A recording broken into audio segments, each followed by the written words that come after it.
میں نے ایک واقعہ پڑھا ایک بزرگ کا کہ بزرگ رحمۃ اللہ تعالی علیہ گھر سے نکلے جنگل کی طرف رزق تلاش کرنے کے لیے. بڑی توجہ کے ساتھ واقعہ سنیے گا، انشاءاللہ سن کے ایمان مضبوط ہوگا.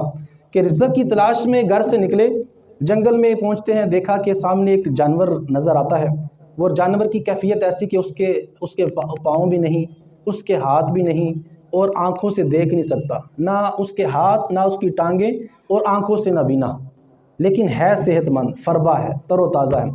وہ بزرگ رحمۃ اللہ تعالی جانور کو دیکھا اور سوچنے لگے خیال کہ اس جانور کو رزق کیسے ملتا ہوگا کہ نہ یہ چل سکتا ہے، نہ پکڑ سکتا ہے، نہ دیکھ سکتا ہے.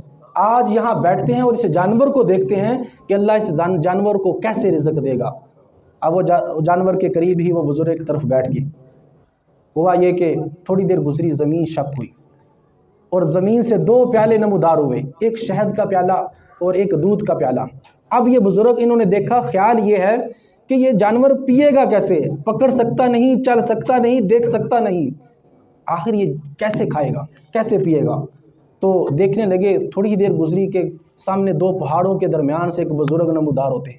ایک بزرگ ظاہر ہوئے اور بزرگ قریب تشریف لائے، انہوں نے دونوں پیالے اٹھائے، جانور کے قریب کیے، جانور نے ان دونوں پیالوں کو منہ لگایا اور پیٹ بھر کے اس نے کھا پی لیا.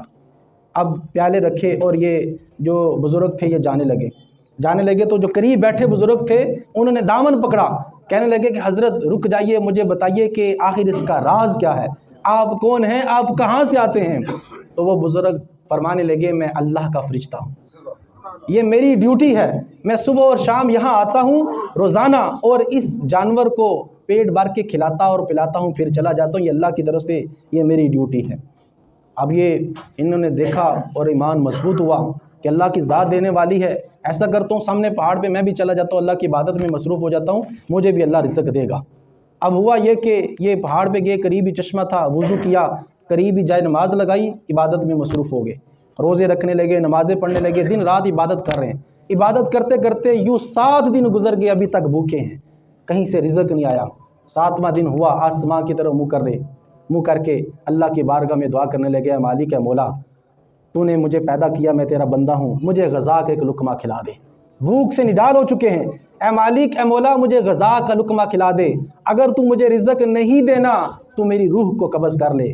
آسمان سے آواز آتی ہے، بندہ خدا، ہم نے تجھے چلنے کے لیے پاؤں دیے، پکڑنے کے لیے ہم نے تجھے ہاتھ دیے، ہم نے دیکھنے کے لیے آنکھیں دی، تیرے جسم کے اعضاء سلامت ہیں، تو یہاں بیٹھے بیٹھے اگر 70 برس تک بھی تو یہاں بیٹھا رہے، تجھے میں کبھی بھی رزق نہیں دوں گا.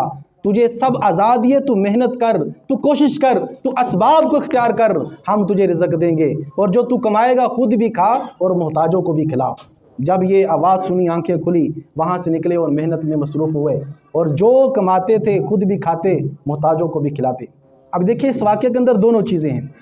جانور جو کھا نہیں سکتا تھا، جانور جو خود نہیں کھا سکتا تھا، نہ چل سکتا ہے، نہ پکڑ سکتا ہے، نہ بینا ہے، اللہ اس کو بھی رزق دے رہا ہے. اور جس کے اعضاء سلامت ہیں اس کو محنت کرنے کا حکم ہے کہ وہ اسباب کو اختیار کرے. سب محنت کرنے کے بعد اللہ کی ذات پہ بھروسہ رکھنا ہے کہ رزق دینے والی ذات اللہ کی ہے، مجھے رزق اللہ کے کرم سے ملنا ہے.